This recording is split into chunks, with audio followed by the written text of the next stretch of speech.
Hi, Reverend Tony here, out for another morning walk.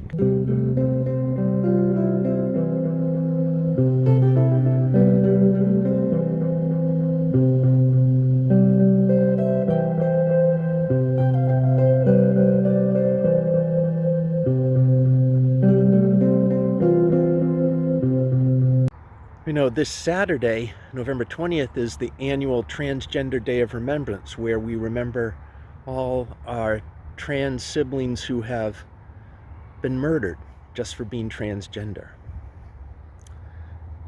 Perhaps if we worked a little harder understanding the experience and the life of those who are different from us, maybe we wouldn't be so scared of people who are different. Maybe we wouldn't feel the need to treat them as less than human, and maybe we wouldn't feel the need to kill them, or hurt them, or shame them, or degrade them.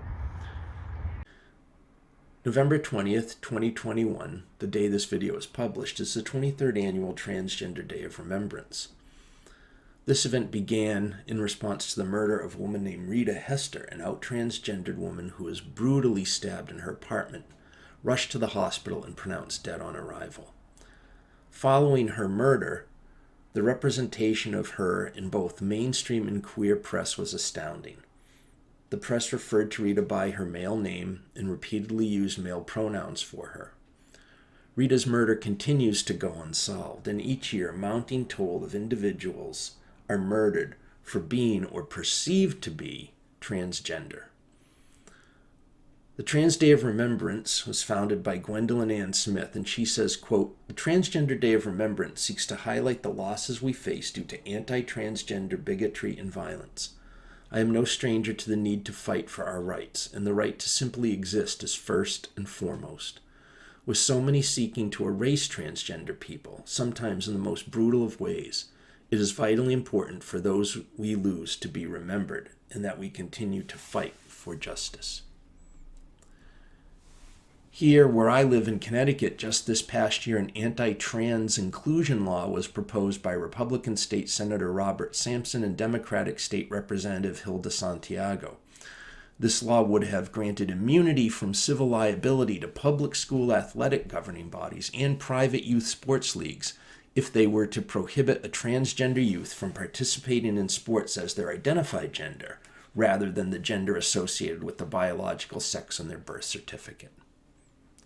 Locally, just this past week, an email surfaced around to local clergy by someone in the community looking for officiant for a funeral for a transgender teen who died.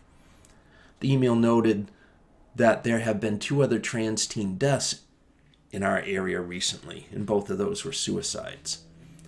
A recent study by the American Academy of Pediatrics reports that 14% of teenagers report having tried to kill themselves at least once. That percentage leaps to 29% for trans female teens, 42% for non-binary teens, and 50% for trans male teens. 1 in 2, half of all trans male teens report having tried to kill themselves at least once.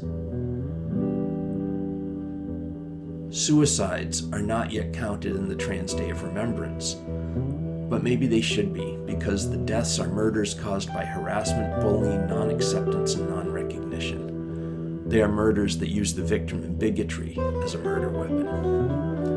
If I had those names, I would add them to the list as well. These are the names of those who were murdered in the United States in the past year for being transgender. May they rest in peace and power.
Pancake says, click the thumbs up button and please subscribe so you don't miss her videos.